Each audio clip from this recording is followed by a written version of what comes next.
So hi everybody, my name is Alyssa, and I'm going to be recording this part, the beginning part, at home, because during the talk I accidentally deleted the first part during my presentation. So I'm just going to go through the slides so nobody missed out on anything that I had recorded during the talk. So the first part is we have a PyData Madison Slack channel. And there's an invitation link in our Meetup page on meetup.com. So please go to there and check one of the comments where we have the link posted so you guys can join the conversation. So today I will be talking about my favorite IDE called PyCharm. It is a one-stop Python shop. I say that because you only need to have one window open, which is PyCharm, as compared to having multiple windows open like Emacs and then your terminal. But it gives you a whole bunch of information on everything that you're doing in Python, much more than you would in a Jupyter notebook. So just a disclaimer, I am not a programming expert, so this is my programming background. As an undergrad, I started learning with Fortran 77 for a class, kind of random, and I also learned LaTeX as well. And then in grad school, I got into mathematics for 4 years, and then around my last year or two in grad school, I wanted to pick up Python because I knew it was really popular. So I started off using Jupyter notebooks, and I used those for about a year. And then I went on to do a Microsoft research internship where I learned how to use PyCharm and how amazing it was. And ever since then, I've been using PyCharm. So I worked as a data scientist at VEDA Data Solutions, which is a local data science as a service company here in Madison. And now I continue using PyCharm today. And I'm just super excited to tell you about all the awesome things that PyCharm can do to make your coding life super, super easy. So it is a one-stop shop, meaning it's your only window that you need to have open, and you can see everything within that window, the documentation. You can also see, you can go into your native packages for Python and libraries and see everything there. It is also not the only IDE, so another disclaimer is that I've never actually used another IDE before. I've only used PyCharm, so I know that there's a lot of really great IDEs out there, and so I'm always happy to learn about those too, but I've never used them, so a little biased. It's streamlined to make software, so when you get to your end of your code, you should have a good solid thing that is ready to be used as a package, not just as a script. It's a good replacement for notebooks because you still get all the things that you like using notebooks, for debugging purposes and figuring out how to go cell by cell for development, but so you don't lose out on any of those features that you would get from a Jupyter notebook. Like I said, it lets you see everything in Python, and I'll be going over the free version. So there's multiple versions. There's a paid version, there's an educational version if you have an IDE account, and then there's also the free version, which I'll be talking about. So some of the bad things is only the paid version will let you use a notebook interface. So if you say you want to transfer over to using PyCharm and you have all these really nice Jupyter notebooks, you can open them in PyCharm and use them just like you would in your browser. But the problem is it's only the paid and the educational version as well. So the free version struggles with things like JavaScript, plugins, and extensions. So if you're going to use something nice and fancy like Altair, which relies on JavaScript, then it's a little bit difficult to get it to work, but you can do it. I haven't been able to get it to work because I haven't played with it enough, but yeah, it's a little bit difficult. But if you have the paid version, you don't have any trouble with that. So it doesn't also have a lot of fun toys like Jupyter notebooks get, because a lot of people are really into them, so there's a lot of popular things that you can do with it, such as the magical timer for the cells that you have. They don't have that in Jupyter, in Python, in PyCharm as well. Okay, so say I want to go and download it. So like I said, there's the free version and then there's the paid version as well. So, but it lets you try it for 90 days if you want to, or 30 or 90 days, something like that. Or you can just get the community open source development version. So they have free educational licenses as well. So you can just go And if you have a academic, or if you have an academic email, then you can get the paid version for free. So that's a very handy thing to have. All right. So throughout this talk, I'll be using a personal project of mine as an example. So it's using data from chess matches. So I think of this as like a fairly typical small scale data science project where you have a whole bunch of data and you want to look at all sorts of things. There might be a lot of data cleaning. There's a lot of regex that you're going to be using. There might be CSV files. There might be SQL involved. So my question that I wanted to explore is, I have all this data from an online chess platform where people are playing a lot of games. So if somebody has a higher ELO, which is a higher player score, if they're more skilled as a player, if they have a higher ELO, do they have more complex or random behavior than people with a lower ELO? So if you have two players, one who is really good at chess and one who's really terrible at chess, like myself, does the person who's really skilled, do they behave randomly or not? So, and then another question is, if you have a high number of possible moves on your board, then it means, do you have a higher complexity? So while I play games, I'm always thinking about the number of possible moves that I have, and does that correlate to high complexity values for my opponent or for myself, or what's going on? So I already know right off the bat that I'm going to be looking at two Python packages. So the first one is Python Chess, which somebody had posted to GitHub, that takes chess files and parses them for you nicely. But it also updates a board. Like if you give it a list of moves, it will update the board accordingly. And then I'm also going to use PyBDM, which is written by some folks I know that are really interested in complexity. And so it's going to give me these random or complex values that I'm looking at. Okay, so once I'm ready to start using PyCharm, all I have to do after I download it is, open it and install it and all your good things like that. So when you first open up PyCharm, let's see, so I already have it open on my machine, but if we want to open it from fresh, you get this nice little pop-up thing. So it looks a little bit like this, right? So you get this new pop-up. It's kind of like, do you want to start an old project? Do you want to open up a recent project? Or do you want to start a brand new project and stuff like that? That's very typical. So I'm going to create a new project, and I'm going to call it Madison Demo. Yay! All right. And automatically it asks you, would you like to use a new virtual environment? Yes, question. How did you got there? Oh, good. Yeah, good question. So when I first, it's not going to do this for me because I already have this installed, but when you first open up PyCharm, you just, you click on the application, it's going to show you a window and it's just going to say create new project. And when you hit create new project, it's going to immediately take you to here. So, good question. So right when I create my new project, it's going to start asking me about virtual environments. Now, PyCharm is really, really good at handling virtual environments and package installers. It's actually made with the people who, develop and maintain Conda. So it's really good for integrated with that. So I can make a new virtual environment using pipenv, Conda virtual environment. Honestly, it doesn't really matter depending on your preference. So once you say okay, I want to do that, where do you want to put your virtual environment? You can put it in the same directory, or you can create a new directory. So it's already automatically created a directory under this brand new project that I did. And then you can pick which sort of Python you want to use.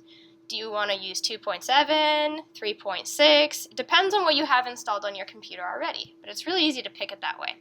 And then you can do inherit global site packages, make it available to all projects, stuff like that. Or you can, instead of doing a new environment, you can just do your existing interpreter, just like that. So it makes it really easy.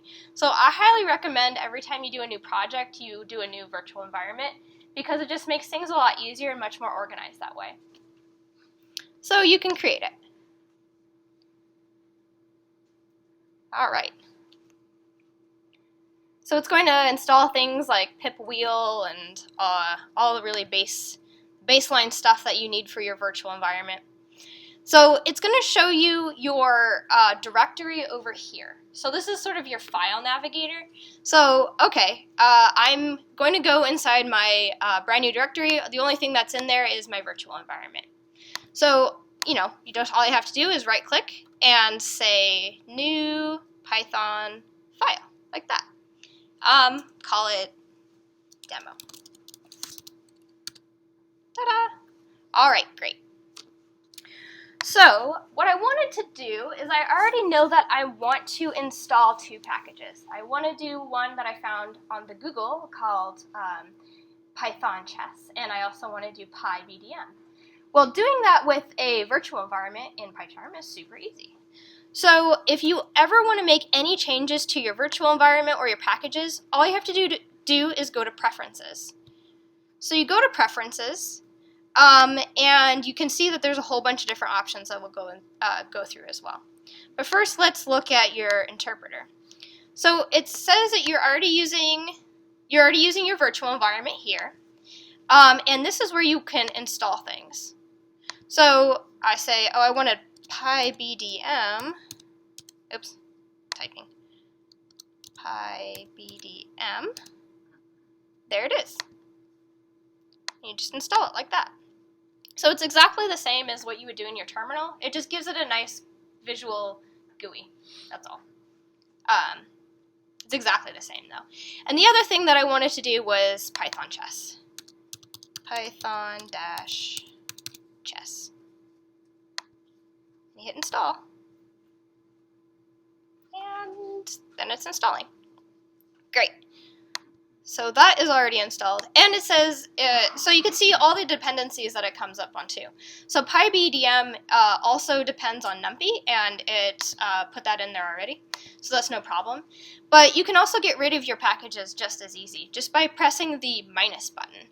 So say I was like, oh no, I totally installed the wrong Python Chess, I can just hit this minus sign like that, and it will uninstall it for you.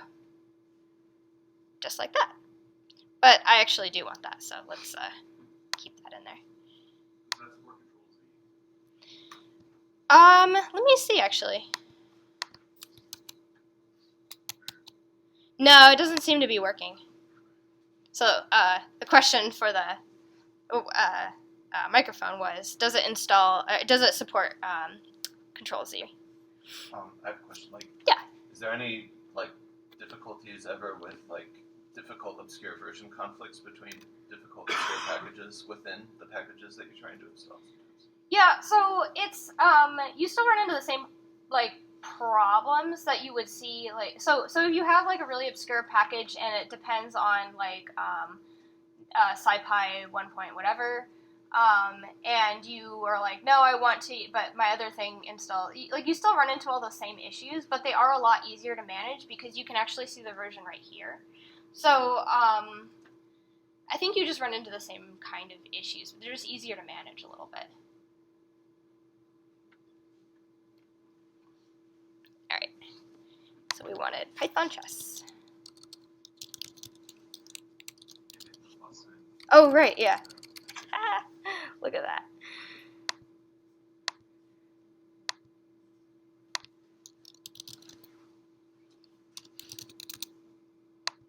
All right. Can you search for PyData Madison? PyData Madison? PyData Madison.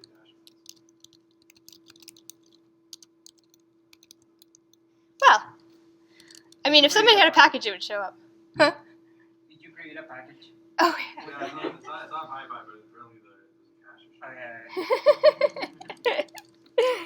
Well, oh yeah, and also you got to be a little bit careful because really you could search everything comes up here. So if you're like, oh, I want to install scikit-learn or whatever, kit-learn, here's all your scikit stuff. So it's kind of a lot. So I would also say pick carefully. Yeah. Yeah, so obviously this default to PyPy, but what if you want to connect this to a private repo of packages. Do you know how to change that? Yes. So if you want to connect this to a private repo, do you mean like if something that you have on your own laptop that you're developing?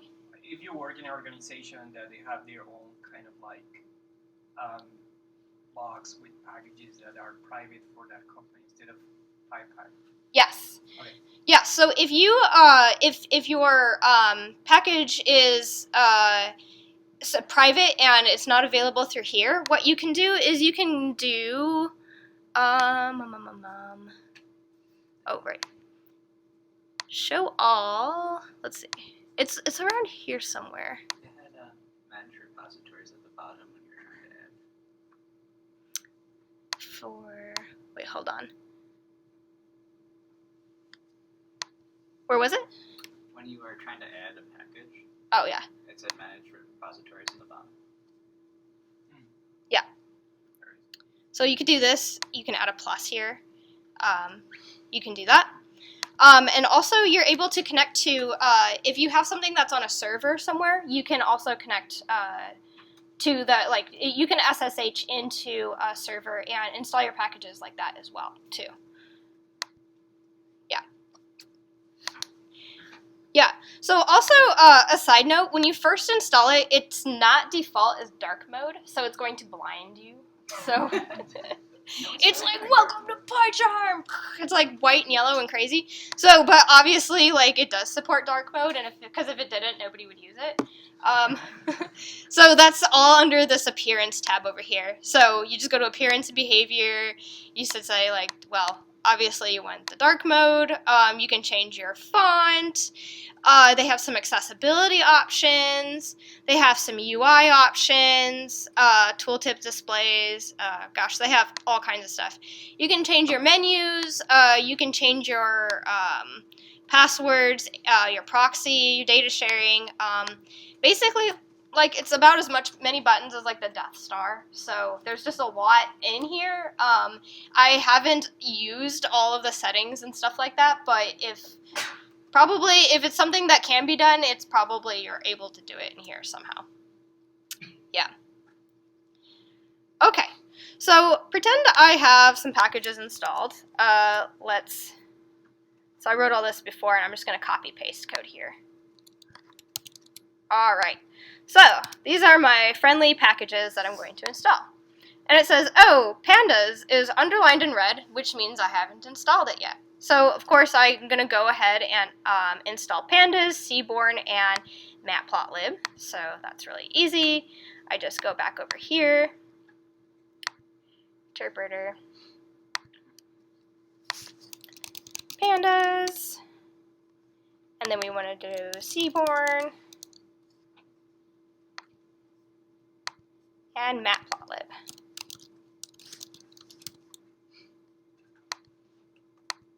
Great. And it's going to install those, and I can just hit OK. And it's gonna be still installing them in the background. And there is a bottom part. There it is. Okay. I had to readjust the window. So it's running in the background. So what other buttons do we have here on like our home screen, right? So we saw how to change our appearance. We saw how to manage our packages. We saw how to manage our virtual environments. What else is over here? So we have our files. We have this, and if we wanted to open another file, of course, it would just open up another tab. All of these tabs are movable. So, for example, if we had like a bunch of tabs, we can just move them around, and that's no problem. We can also do a split screen as well. Let's see if I can. I don't remember how to do it, but you can also do a split screen. And while you're, is that how you do it? Oh yeah, there we go. Split vertically. So there you go. Just like that. So there's all the, you can view it in how any way you want, whatever way fits your fancy. And also over here, you got your Python console down here. So it automatically loads up whatever version of Python that is in your virtual environment. So this is all specific to whatever you've configured already. It also has your regular terminal and your default directory when you load up the regular terminal is where your project is, so that's already good. And then it also has like this thing called a to-do list. I've never used it before, but what you can do is if you're working on a very large package with tons and tons of files, you can add items to your to-do list, and then you can check them off as you go along. So if you're into that kind of thing, then that's a handy tool for you. But the buttons that really matter are these two buttons, this run and debug. So run obviously is just like your regular play, and right now my code doesn't do anything interesting. It's just, you know, imports packages and you're done. But it's still, I think it's, what is it doing? Still indexing some things in the background. But this debug button is where it's really at. So the whole reason, at least I always thought, the whole reason to use like a Jupyter notebook is to see things cell by cell. It makes it really nice because, like, say you're doing like a for loop that's like a nested for loop or something, it can be really nice to run it in a single cell where you can have like a little print statement. And it makes it really easy because you know exactly what's going to be happening at every step of your code. Well, guess what? It just got a whole lot easier with this debug function. All right, so say I'm writing some code, and all right, I've got some data to look at. So maybe my data, this is what the data files look like. This is what the chess data files look like. They're kind of a mess. So the things that I'm interested in the ELO of the people that love the both players. I'm also interested in their player IDs, so I know how to keep track of who is who. And I'm also interested in this sequence of moves. So I have to change the sequence of moves into ones and zeros somehow. So like the idea that I had is like, what if I just took a board and I made it a list of lists? So like you have your list, your one thing, and then each row of your board is going to be a list. And I thought, okay, maybe I'm going to translate it to that. And Python chess is what's going to help me do that. But, so if I'm going to be extracting the text from these files, I really have to use a lot of either regex or some other method. And it's really important to know what this data is looking like so I can put it into a dictionary correctly, right?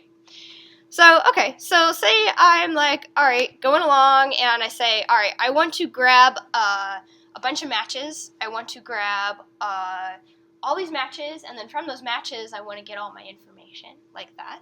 So I set up my regexes, and I set up like an empty dictionary. This is where I'm going to put all of my results, and let's see what it looks like. So what I can do is, I'm just going to stick in this one, because that way I don't have to copy and paste all over. I use this debug function here. So after you write some code, you can use this margin to click, and clicking in this margin will give you these red dots. So you can't click where there is no actual code, because these are the places where your code is going to stop. So say I put my first red dot here, and I hit the debug button. And what it's going to do is it's going to tell me everything that it's calculated up until that point. And all of the variables are going to show up here in this part. So, all right, what do we have? We've got all these things that I just defined, so it's just going to retell me everything that it's defined. But not only does it write it down here, but it writes it up here as well, where you can see it right next to your code. So we have our we have our dictionary, but we have put some keys into our dictionary. So let's see what that looks like. Just like that. So we can see it. These are just empty lists, no big deal. And then I said, okay, does my data directory look okay? Because I put my data, let's see. So I have my regular repository, or my regular directory, and then I put all my data here. And I want to make sure that I'm pointed to the right data set, because I've got multiple folders of data to look at, and I want to look at the right one. So let's see, data directory. So that is this one right here. So we have data, human versus human players, top 200 players, and top 200 classical. Right. Great, because I'm only interested in the classic chess games. I know there's some other weird rules floating around, but I don't know how they work. So that's fine. Great. So now I know for sure that it is pointed to the right directory. So now I want to say, like, okay, I'm going to want to list my files. When I list my files, are they actually listing correctly? So I can stop if I want to. So I press the stop button, and then I hit the debug button again, and now it's going to go to this next red dot. All right. So files is a list. And it lists, yes, these are all the files that I wanted. Great, so I know that my code's doing exactly what I want it to do so far. So instead of stopping and rerunning, instead of doing that, what I can do is I can either say continue, and this isn't just continue, it means go to the next red dot. So I can do that. So maybe my red dot's all the way over here. But if it doesn't let you go to that dot, it'll say like that there's a problem. So we'll get into we'll get into all that. So all right, what's going on here? It's saying that there's an issue with this line because I haven't specified what file is. So I've specified what data directory is, and I've specified well, that's all that there is. That's no problem. But I haven't specified what I want my file to be. So I just want it to be like this first file here, like that, and I want it to go to this red dot. So if I've changed, so this is really important. So if I've actually, if I'm in the debug mode and I make a change to something, I actually have to restart the code. So it doesn't like let you do something on the fly. Like it doesn't incorporate the changes on the fly. When you're rewriting it, you actually have to rerun it. So we stop it, and then we rerun it.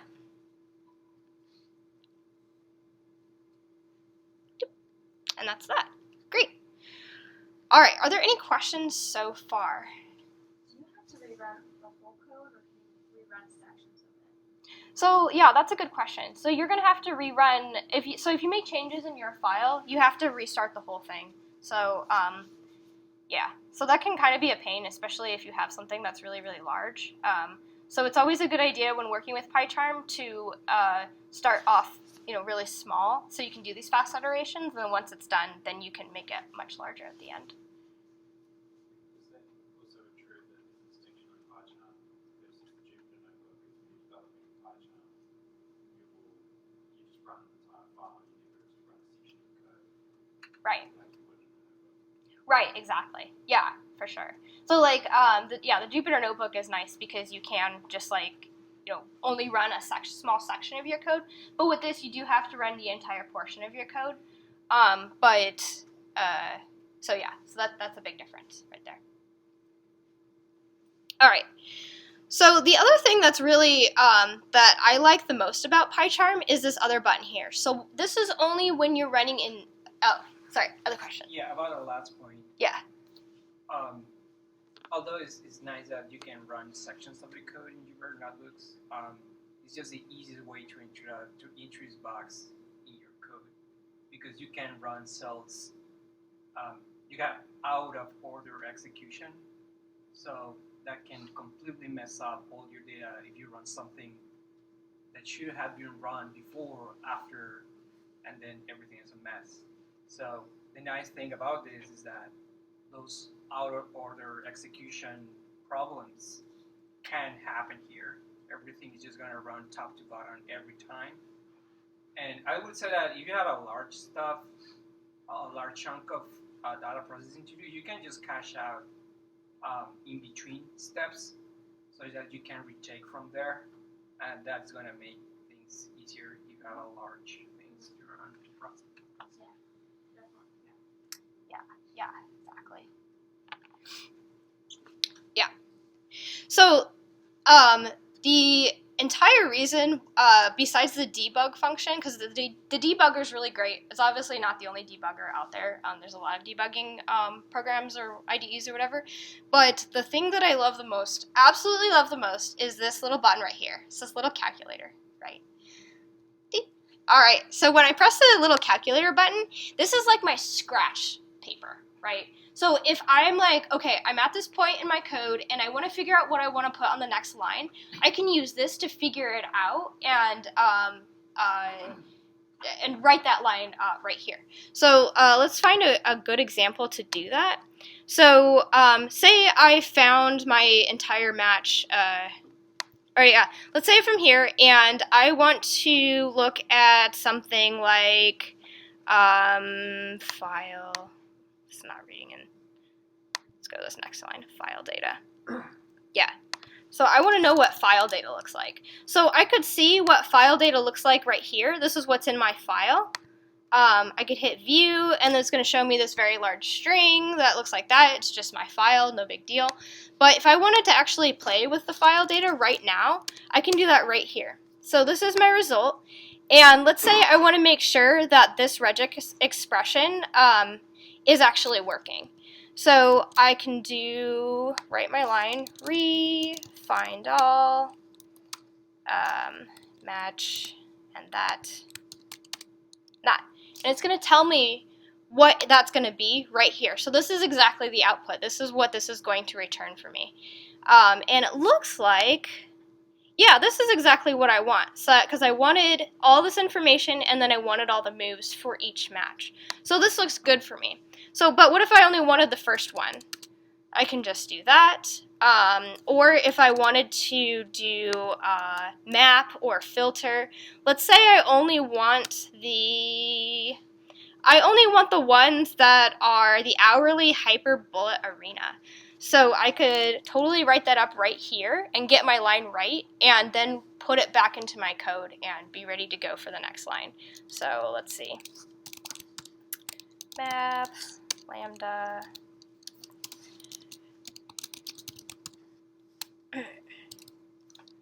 Research.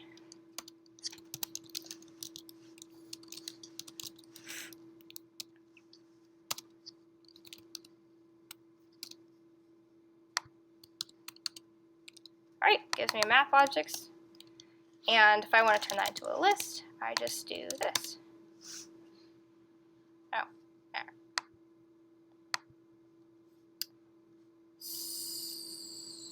Oh, no, filter. I want to use filter, not map. There we go. Yep. And so I know that that line's right. And before like messing, so that way I can just copy and paste that line and put it straight into my code. Oh no, wait, I totally closed that window without copy and pasting that part that I wanted. Well, that's okay. I can just press this button again, and it saves all of the things that I just wrote. So maybe I thought this was actually better than this. That's fine. I don't have to worry about losing that piece of my code, and I can just get it right back. No big deal. So I could copy and paste it and put it back. Can you do multi-line expressions in that? Yes. So say I wanted to do a multi-line expression. So I would simply copy and paste, or I can you can highlight something that's already in your code, and you press this, and now you can do a multi-line expression. So this is only going to print to the terminal output, and so the results is giving me nothing. But if I looked at my console, I can say, oh look, it printed out my file name twice, just like that. So yeah, you can do multi-line expression. So anytime that you use the calculator button, it takes all the variables that you've already calculated previously while you're running your code, starting from the top all the way down, and then it does that. It also like rewrites variables as well. So say I wanted to change my file data, and now I want it to say something different or whatever. It's going to not return anything, but it says, oh, now file data is hello. So it changes that part. So now once I exit this, it still thinks that file data means hello and not whatever else was in the file instead, until I stop and rerun it, and then it goes away. So like, say if I'm like, oh, I just wanted to change this one part of my variable, or like this one variable, and then continue running my code with that new variable that way, I can definitely do that. So let's see, where is it? So no matter where I click, okay, so if I change my file data to hello and I want to continue my code to see if my code works with that brand new variable change, all I have to do is march through the code like this. So it's obviously going to return an error, but, well, it'll return an error over here, but it's just like this. Oops. So you press next line, just like that, and it's going to go all through your loop, but it's going to keep what you've changed to hello. And then, of course, I can get rid of that, and I can restart it from this line here. And now file data will be back to this big long string that I had before. So, any questions about my favorite button? Yeah. I think that is a pretty great feature. I haven't seen that in other IDEs. It's definitely not in VS Code.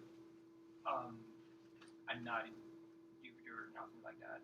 I'm just trying to understand something. So when you use that, you run the thing, keeps everything in memory, Yeah. right?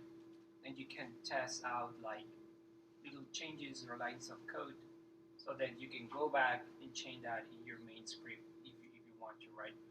What if so let's say that you test one thing that changes a value, for instance, and when you do that and you close the thing, it's going to wipe out the memory of the thing, and then if you open it again, it's going to have a clean version of the thing. Or when you test out some line of code that change a value, let's say in a data frame, it's going to keep that change in that data frame.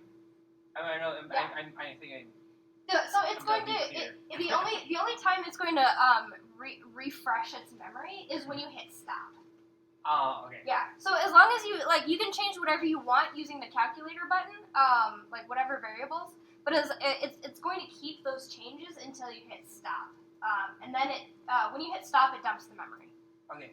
Yeah. So you try out changes, and it's going to keep those changes that you're making in memory until you hit stop. Okay. Yep. Right. Yep. Exactly. Right. Yeah. Any other questions about that button? Cool. All right. So pretty rad. All right. So let's say I had my regex expression and I hit stop and I'm going to start again, and I have all of my matches now. Great. So I've got all my matches, and basically for my project, what I'll be doing is I'll be going through the matches and getting all the data I want, and then blah blah blah blah blah. We don't have to go through that because that's not exactly what we're talking about. We're talking about how awesome PyCharm is. So so this is how you use this. So say I'm like, okay, so I'm going to start my for loop. I want to make sure my for loop is going okay. I can see the output of everything that I'm doing line by line by using this next line button. It's step over, basically. So why does it mean step over and not next line? Because if I were to say, like, I'm going to step over this line, it has a lot of stuff in there. So, like, there's not a lot of stuff in this line, not a lot of stuff in this line, but there's something in this line. So if I could step over it just fine, no big deal. But say I would use this. This is step into. So what does that mean? So step into means if there's a function that's being called at that line, it's going to take you straight to that function. So here we go. It takes me straight to regex, and it's going to tell me exactly what line in regex that is going to be using it. So it's going to be using find all. So now my debugger is literally in the regex base code as well. So this happens for any, like anything that is that your Python code is using. So okay, so I'm using find all. It's doing return compile, pattern flag, find all. I can step into that too. Why not? All right, so now I'm into this, and it's in a try. This is what regex is using. It's got a whole bunch of stuff, and I can see what all of the variables are that regex is using too. And I can keep stepping in. So like isString. So isString is part of this file here. Is instance. I can step into isInstance. Check out no, I can't step into this instance. So step into, and I can just keep going deeper and deeper and deeper into Python that I want. So this is really cool, especially like if you're using a friend's code, or maybe you found some sort of like code base online and you want to verify it's actually doing what you think it's doing. You can check it using PyCharm. So just call the function, hit the step into, and then it'll take you exactly to that place in your code. So for example, if I'm using this I don't know, new package that is based on a paper that somebody wrote, and I want to verify their math, I can go straight to their line and make sure that it's working. And this is also nice too for developing. So if you wanted to make a new branch of regex, if you wanted to, you could totally come make some changes here, and you can edit regex directly through this and make a new branch and push it to GitHub. So that's a lot of fun. I like doing that. Not that I like changing regex, because you don't need to change it, but you can do it with other packages is what I'm trying to say. So, all right, so I'm all done with that. Let's get out of here. Step out of is, where do we go? Step out. Yep, so let's go back. Let's go back to reality, and we're back. Great, awesome. So that's what makes that so handy. Speaking of GitHub, PyCharm is fully integrated into GitHub branches. So the reason why these files are all red is because I was messing around with this GitHub integration, and these files aren't currently committed. So all you have to do is go to this VCS, that's version control settings, and this is where all your Git stuff is. So you can add, you can branch, you can stash your changes. This is just all the same thing that you would do in terminal, but instead of it being in the terminal, it's in a nice window that looks nicer, and that way you don't have to remember all these Git commands as well, because there's so many of them sometimes. You can check out, you can input, there's just all sorts of Git stuff that you can do. Yeah. The what? The relevant XKCD. Oh, which one? It's about Git. Yes. Yes. Yes. Send it on the Slack. There we go. Yes. Can you also, though, use the console to use the command line to... Yes. Yeah, absolutely. So say like you want to do something on your command line, either with Git or whatever, you can just go to your terminal and do that. So like if I wanted to pip install, I don't know, numpy or something, you can do that just like you would normally do. So you can do your Git commands from there too. Yeah. I posted the relevant. Yes. All right. Excellent. All right, so let's go away. All right, so we go back to our debug tab.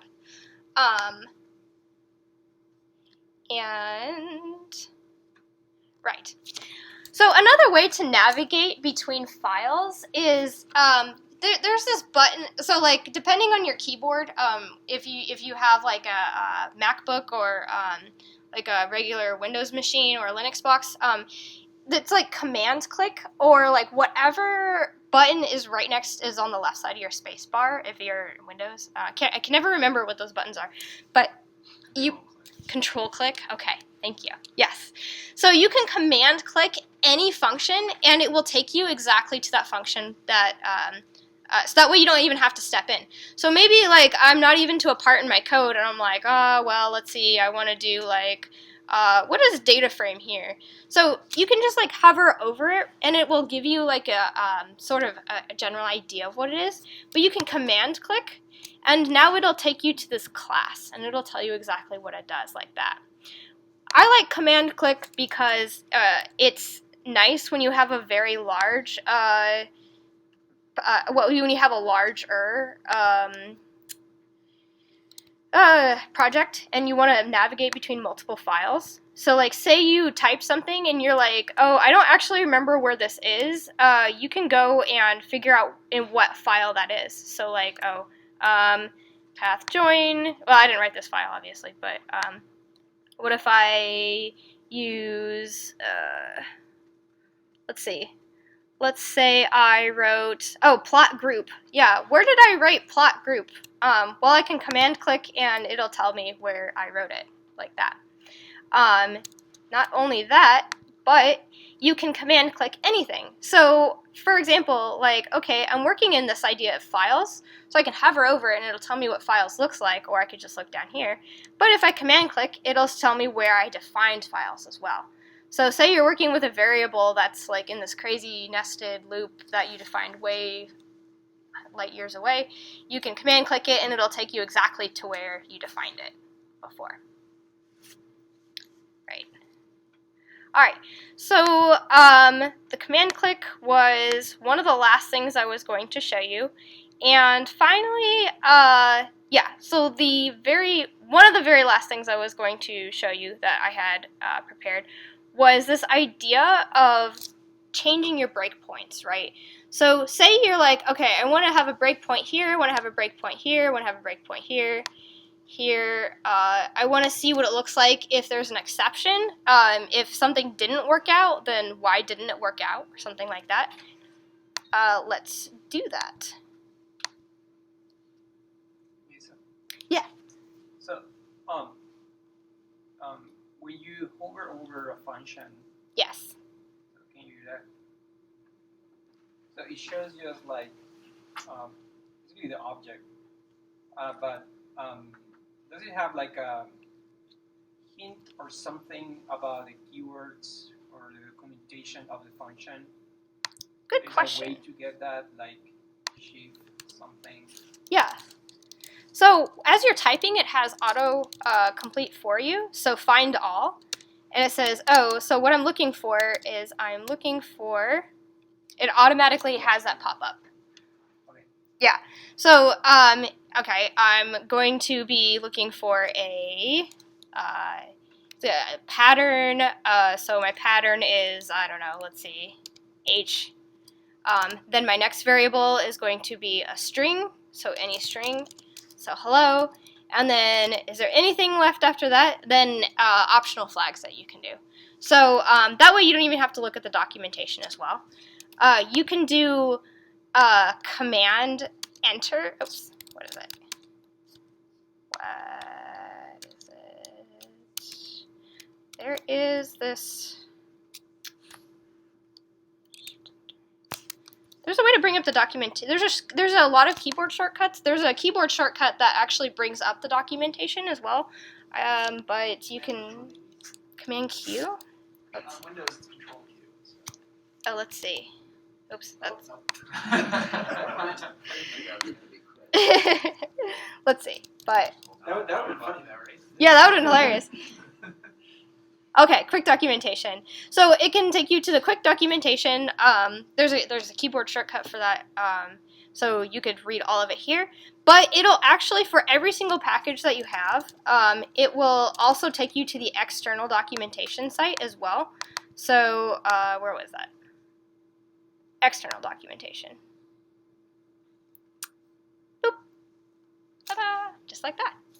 So in case you're ever confused about something, it's pretty easy to pull up any support right from PyCharm. So that's why I call it a one-stop shop. So you don't, I mean, like you know, you always have your Google tab with Stack Exchange, but you limit that number of typing questions. The number of questions that you're going to be typing into Stack Exchange will reduce dramatically. So very exciting.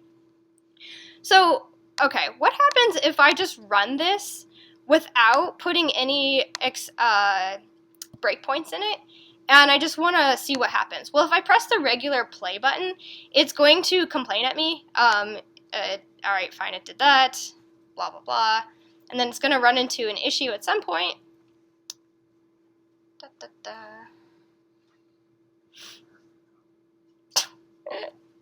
There's a problem here, I promise.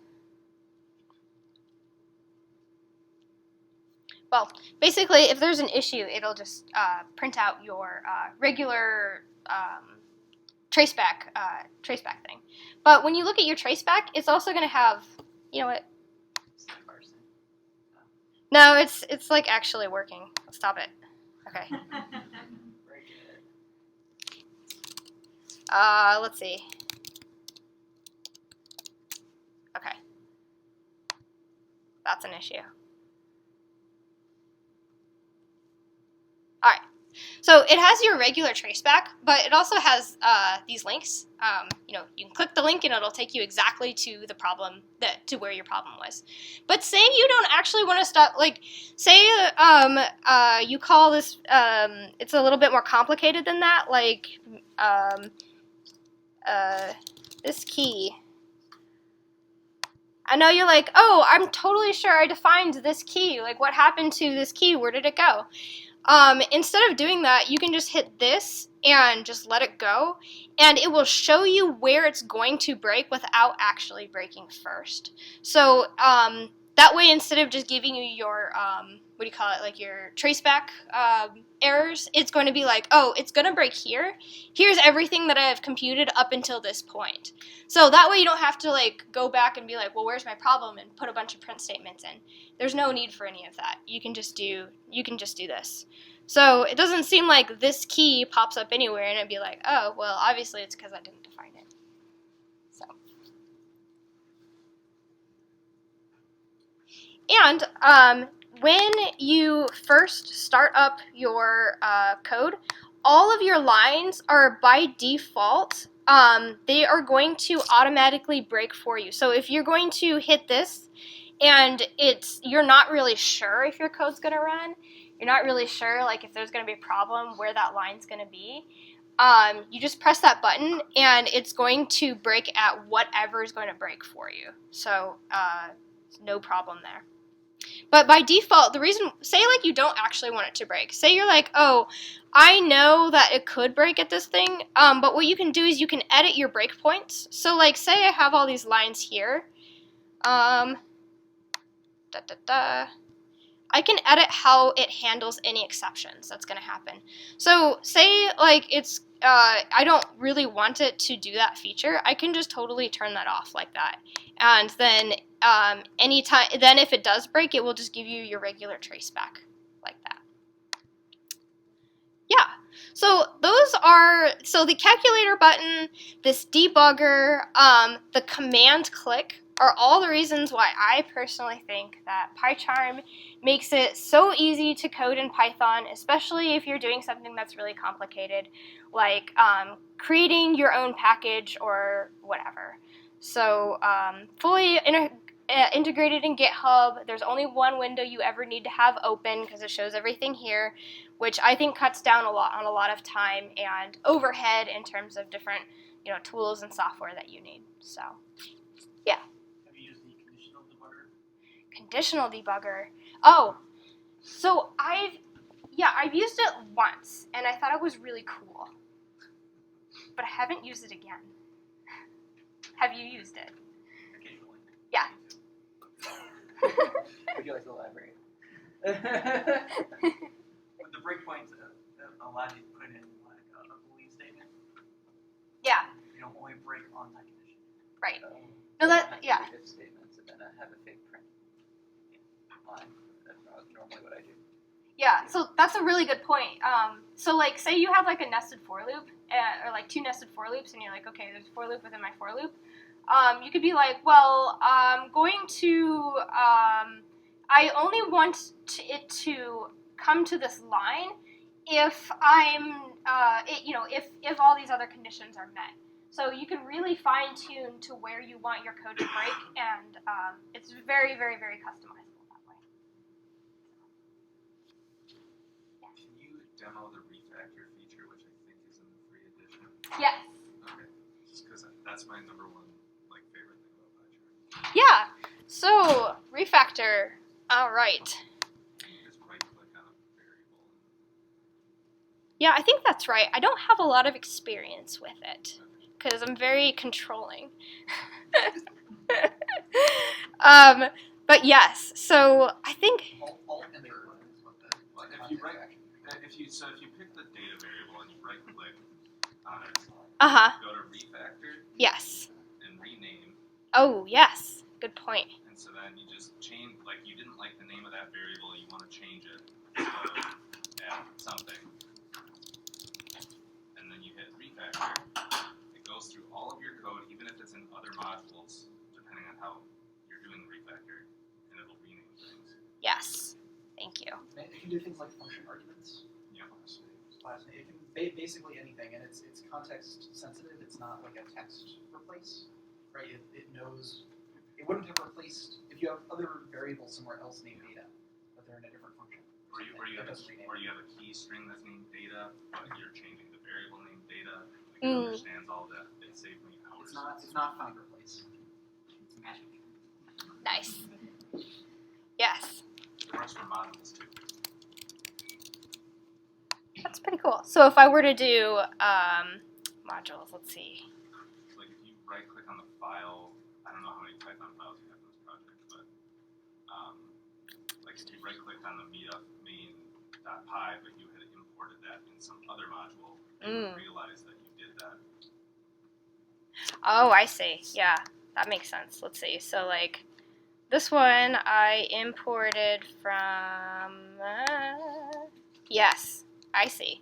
So if I were to say like, oh, I don't want it to be called gene complexity anymore, I want it to be called just regular complexity. Complexity. Yeah, look at that. So renamed it there, and then it should have renamed it in main.py also. Yep. Very cool. So then if you didn't want that module to be called main, you could right click on the file name and change it to not be main. I think you have to do it from the file browser. Oh, I see.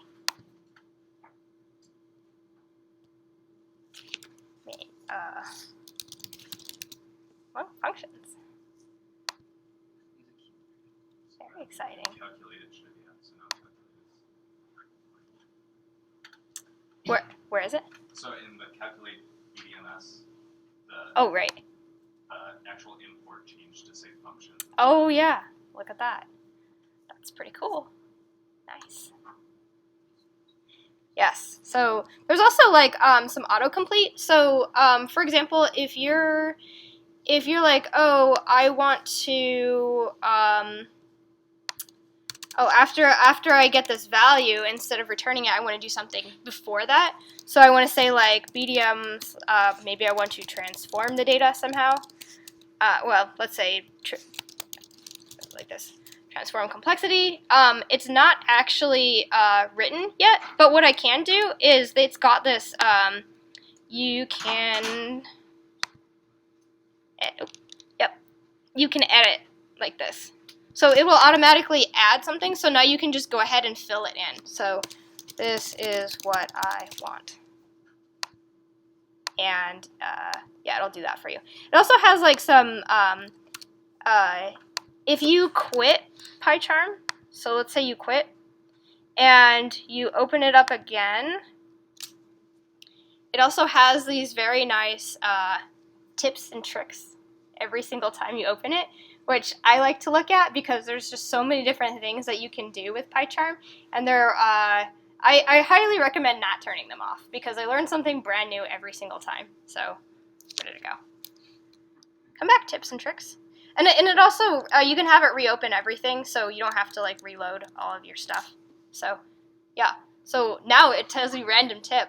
When in the go-to class, go-to symbol, or go-to file pop-up, you can ease the search by filtering the lookup list with the help of camel words prefixes. Who knew?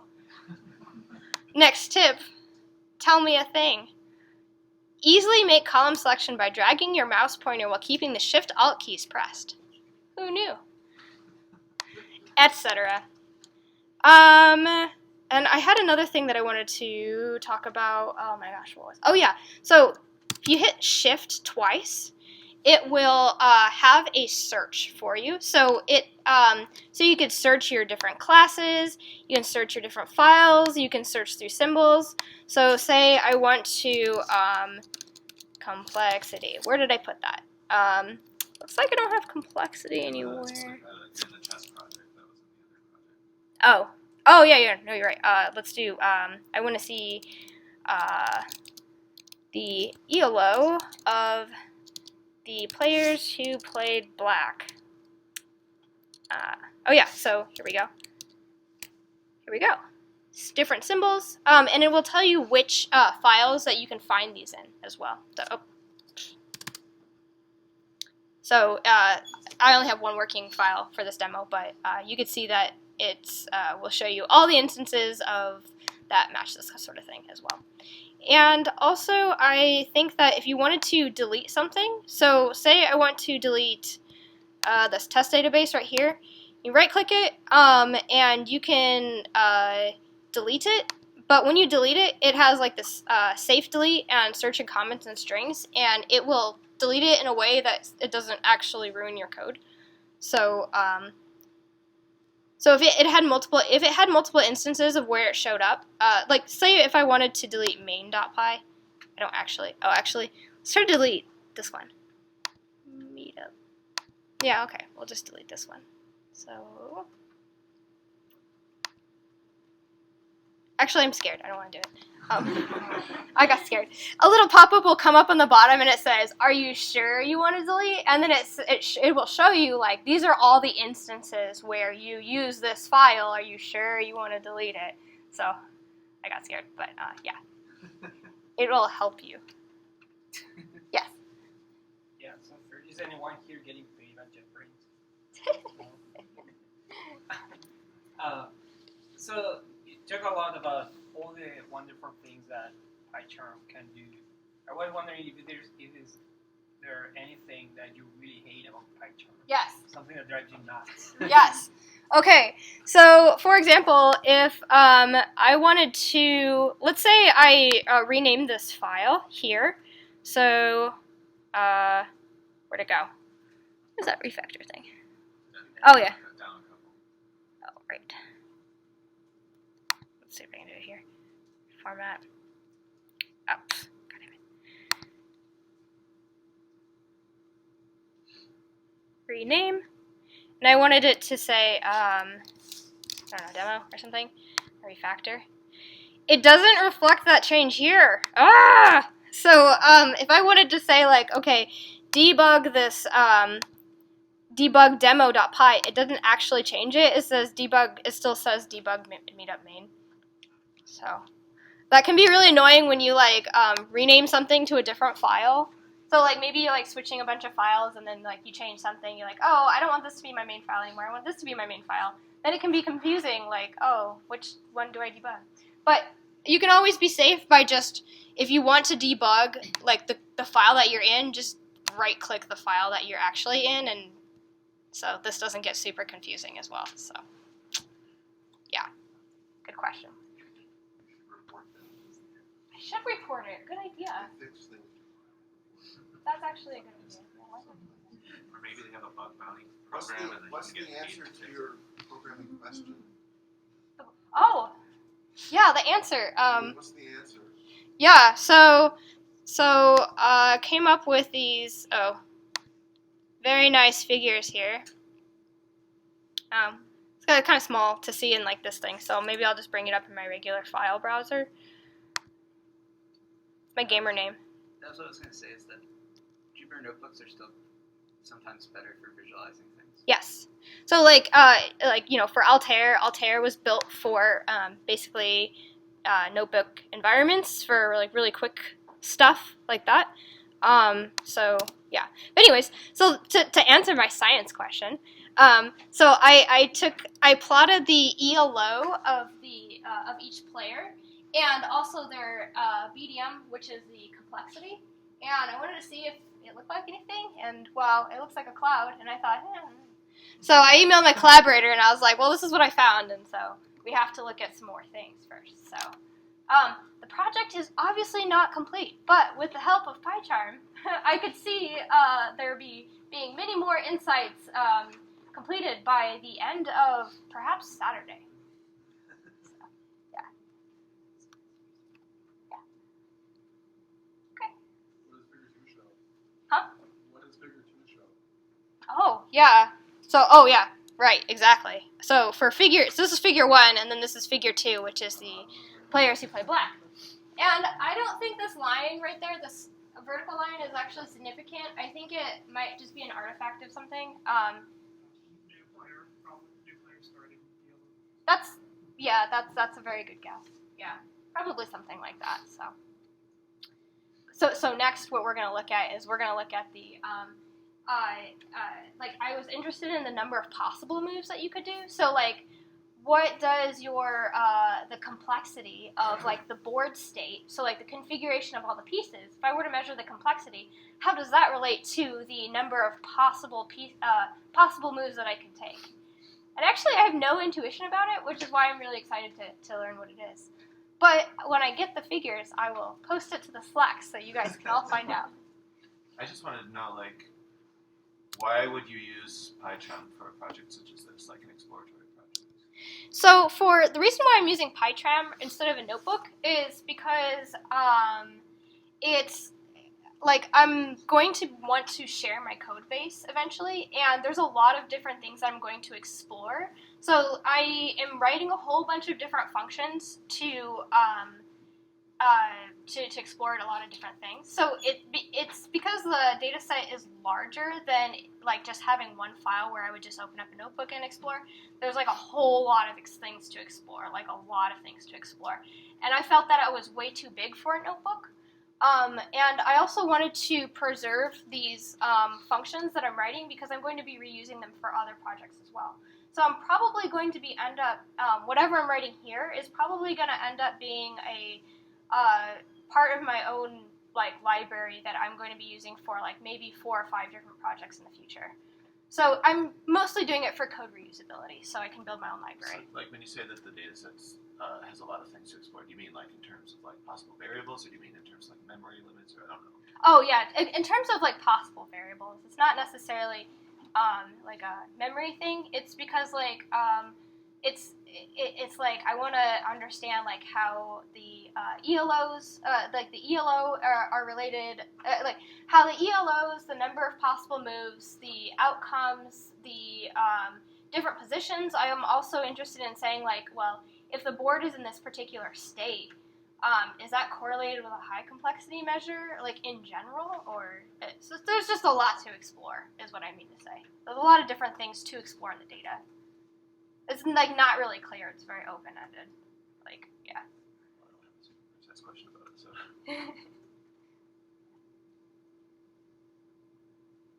Also, there isn't a nice debugger for Jupyter, for not the. I mean, I think the debugging capabilities of PyCharm are far superior, and if you like to use that, I think that this is the better choice. Yeah, for sure. Because I've never, like I remember when I was working with Mathematica too, like it had a debug function, but I couldn't ever get it to work. Like the reason why this debugger works so well is because it tells you everything about everything that you've done. Like you can, if you want to know like what regex is processing in terms of like this particular, like maybe for example your regex expression is slightly different than the regex expression that you came up with in your browser, you can see exactly where the difference is with this debugger. It's so incredibly detailed. Are there any plugins you'd recommend? So I was messing with some plugins before to try to get Altair to work, but I wasn't able to. I like some of the CSV ones. Yeah, some of the CSV ones are nice. CSV plugin. If you're a Vim user, Yeah, Vim. whatever. Also, PyCharm is really good for JavaScript as well. It's also really good for like web applications. Like if you're doing something in Flask, it's got a lot of support for that. So I'm not actually sure if it comes with default, but I do know that there's a lot of plugins to support a lot of like web development and application development if you're super interested in that. So I don't actually have any recommendations. There's WebStorm for that.